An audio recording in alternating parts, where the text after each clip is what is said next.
Muy bien, Juan Daniel, gracias por haber aceptado la invitación al podcast de Pablo Boch. Algo que nos falla mucho a los estilistas, creo que es un punto donde la gran mayoría, al no ser o no tener el ojo empresarial, nos cuesta trabajo ponerle un costo real, tomando en cuenta muchas situaciones, a nuestros trabajos. ¿Cómo es este rollo de sacar los costos a este tema de los servicios de color en el salón? Bien, Pablo, yo creo que tenemos que partir desde la base de la educación. Nos enseñan en las escuelas de peluquería de México y de Latinoamérica a cómo hacer las cosas, a cómo hacer un buen color, a cómo hacer un buen balayage, a cómo hacer un buen corte, pero nadie nos enseñó a cómo costear esto, a cómo monetizar nuestro conocimiento. El peluquero no sabe cobrar. Y no sabe cobrar porque no tenemos educación financiera. Y esto creo que nos falta mucho en la educación de Latinoamérica, ¿no? Esta base de decir, ok, aprendiste a hacer un buen color. Bueno, ahora vamos a costear este color. Vamos a ver cuánto nos cuesta, qué invertimos nosotros, además del talento, en hacer un color y después cuánto sería lo justo, evidentemente, que el cliente pague y cuánto sería lo justo que yo ganara por este servicio, ¿no? A veces pensamos que si yo cobro 200 pesos por un corte, son míos, netos. Claro. Hay una gran diferencia en lo que tú cobras versus el margen de producción de ese producto o de ese servicio. ¿Me explico? O sea, no todo lo que tú entra al salón de dinero o a tu bolsillo inclusive es tuyo. Hay que saber repartir y tener conciencia de que hay una parte que es tuya como mano de obra, hay una parte que es tuya como dueño del salón, aunque tú ejecutes ese servicio, porque el día que tú no lo ejecutes, alguien lo tendrá que hacer por ti y tú tienes que pagar esa mano de obra. Entonces, hay que dividir en tres rubros que son los que yo me gustaría expresar aquí. Okay. El primero, margen de producción. ¿Cuánto me cuesta hacer ese servicio? Y aquí es algo muy importante, Pablo. No vamos a poner la renta, no vamos a poner el contador, no vamos a poner los servicios que yo tenga que pagar, haga o no haga nada. O sea, si la renta tú la tienes que pagar, haya trabajo o no haya trabajo, ¿vale? Eso no se puede poner en el margen de producción. Creo que el mayor problema cuando sacamos un costo del servicio es que hasta la renta la ponemos aquí y ahí entonces decimos, bueno, entonces no gano nada porque al final todo se me va a ir en la renta, en el contador, etcétera, etcétera, ¿no? Hay que entender que solo y únicamente vas a poner aquí lo que usas para hacer el producto, el servicio. Voy a poner varios ejemplos. En el caso del color, ¿no? Y esto es importante, ¿cuánto pagas de la mano de obra? Hay varias formas de pagar la mano de obra. Hay gente que paga por puro comisión, hay gente que paga por sueldo fijo y hay gente que paga comisión y sueldo fijo. Si un peluquero trabaja a ojo de buen cubero, échale un poquito, una gotita, un chirrisco, un pellizco, ese tipo de cosas, eso no puede ser costeado, porque nadie puede costear un chirrisco, un chorrito, un poquito, eso no existe, las medidas de eso no existen. Además, que si vamos hablando de coloristas, un colorista debe formular de forma exacta, porque tú lo sabes que las ciencias que estudian el color son la física y la matemática, ambas son ciencias exactas, por lo cual necesitas formulaciones exactas para poder tener un resultado correcto. Por lo tanto, el cachito, el chirrito, la gotita no existe aquí. Esto no existe, esto no es comida que tú haces, que tú le pones condimentos hasta la sazón de la abuela, que un poquito de aquí y un poquito de allá. La peluquería y el color no funciona así. Por lo cual, yo tengo que saber con exactitud gramada, o sea, pesada por gramos, lo que yo gasto.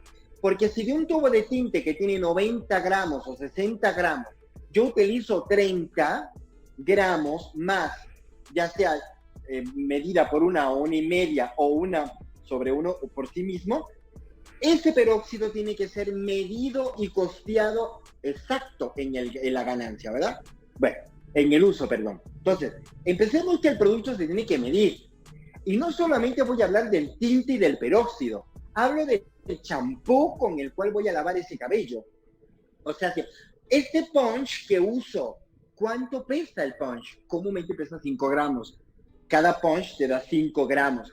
Si utilizas 2 son 10. Si tú divides, mililitros, perdón, si tú mides que un litro tiene 1000 mililitros y lo divides en, me gasté 10, bueno, divide el costo total del litro entre gramos y multiplícalo por 10. Todo eso suma mano de obra por hora. O sea, si un estilista gana 1,200 pesos a la semana, lo divide entre 6 días laborables, son 200. Si 200 lo divido entre 8 horas del día, son 25 pesos por hora. Y para hacer ese color ocupamos 3 horas, pues estamos hablando que de mano de obra son 75 pesos. Por eso en otros países el tiempo en hora repercute en el costo del servicio. Claro, no es lo mismo hacer una decoloración que te llevas todo el día, hacer un balayage que duras 3 horas haciéndolo. Correcto. Porque la mano de obra del hombre, o sea, el tiempo del hombre es valioso. Entonces lo tienes que saber cobrar. Porque en ese tiempo no solo vas a cobrar el tiempo físico, o sea, cómo pasa el reloj, sino el conocimiento que durante 3 horas te estás poniendo para que eso pase, o durante 5 horas, o durante 6. Por eso una persona que sabe más cobra más que una persona que sabe menos, aunque use las mismas horas. O sea, si una persona que tiene un doctorado no cobra lo mismo por 3 horas de trabajo que alguien que tiene una licenciatura. No son las 3 horas, es lo que sabe en esas 3 horas. ¿Me explico? Entonces, eso es sumamente importante que lo pongamos en el servicio, porque si no lo cobramos, entonces estamos tirando nuestro conocimiento por el caño. ¿Me explico? No es el tornillo, sino saber cuál tornillo. Claro, exacto. Ahí está. Ese es la gente te va a pagar porque tú sepas qué fórmula vas a poner y qué cosa vas a poner y cuánto vas a poner en una acción determinada o en una circunstancia o una situación predeterminada, ¿no? Entonces, eso es muy importante. Bueno, tenemos la mano de obra, cuánto uso de producto, y yo creo que esto es algo que hay que hacerlo consciente, porque usamos cosas que luego ni nosotros pensamos que las usamos. Tú sabes que la etiqueta del ISO 9000 se las dan porque hacen consciente los procesos de la empresa. Bueno, haz consciente tu proceso de hacer color. Siéntate, piénsalo, cuánto uso, qué uso, en qué forma lo uso, y eso hay que cobrar. Otro rubro que tenemos que meter ahí es el desgaste de nuestras herramientas y de nuestro material.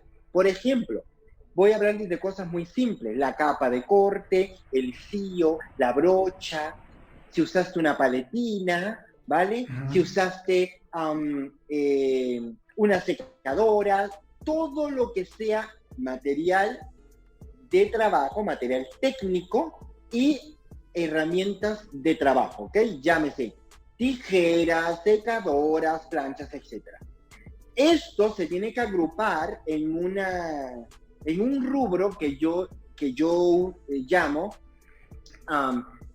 eso tiene una depreciación, o sea, cuando tú compras una secadora, tan solo sacarla de la tienda y abrir la caja nueva, ya vale 25% menos de lo que la compraste. O sea, un carro de una agencia, cuando lo sacas de la agencia, vale 25% menos. Así tan sencillo. Ni lo has prendido, nomás de sacarlo. Sí. Entonces, hay gente que dice, bueno, lo electrónico tiene una depreciación del 35% anual. Vale. Lo otro, como sillos, brochas, capas, tiene una depreciación menos del 25%. Yo, a nivel personal, yo redondeo todo al 30%. O sea, yo digo, bueno, me cuesta un sillo 10 pesos, una brocha 10 pesos, mi secadora 2,000 pesos, la capa que se está poniendo 30 lo que cueste, lo sumo y lo divido entre 4. O sea, hace que en 4 años la gente te tiene que pagar el uso de la secadora, el uso del tío. Porque cuando a ti se te quema la secadora, en 4 años, que es el promedio de vida de un electrónico, tú tienes que tener dinero para comprar otra. ¿Me explico? Entonces, Sí, sí, sí. de un 100%, ponte que te suma todo eso, voy a poner un ejemplo, 1,000 pesos. Bueno, 1,000 pesos al año. Días laborables del año, 288, es el común en México de días laborables. Si tú lo divides 1,000 entre 288, te da un total de días. Ese día lo divides entre 8, que son 8 horas de trabajo. Si ese color te va a llevar 3 horas hacerlo, tú tienes que meter el costo del uso de secadora, de tíos, de plancha, todo, por las 3 horas de trabajo. Entonces ya tienes 3 cosas que sumar. Mano de obra, costeo de producto, gramado pesado. 3, la depreciación de las herramientas y los materiales. O sea, ya tienes 3 cosas que tienes que meter que de cajón te tienen que pagar. Porque si tú no sacas para pagar estas 3, mucho menos para ganar algo al final del día, ¿me explico? O sea, eso es muy importante. Y hay otro cuarto rubro que hay que meter. A este cuarto rubro yo le llamo habituallamiento. El habituallamiento es todo lo que genere confort, bienestar al cliente. Llámese la botella de agua que le das, llámese el café que se toma, llámese la revista que lee, llámese la mentita que se come, llámese la toalla que le pones para que no se moje. Todo lo que es confort. Esto tiene cuánto te cuesta la botella de agua. Tú tienes que costear que un cliente, si va a durar ahí 5 horas, caray, por lo menos se va a tomar una botella de agua mínimo, 2 cafés. Va a leer la revista que le compras, se va a comer 2 mentas, va a usar no sé cuántas toallas. En fin, todo lo que sea habituallamiento, que eso es un rubro que utiliza mucho las líneas aéreas. Habituallamiento es todo lo que genere confort al cliente. Ya tienen los 4. Y eso es lo que te cuesta producir sin que le ganes un peso. Nada. No he hablado de ningún peso de ganancia. Solo es lo que te costó. Y eso, obviamente, dividido por días, por horas, etcétera, etcétera. Bien. Otro rubro que hay que meter, el impuesto. Mucha gente dice, no, es que yo no pago IVA porque yo no soy una empresa.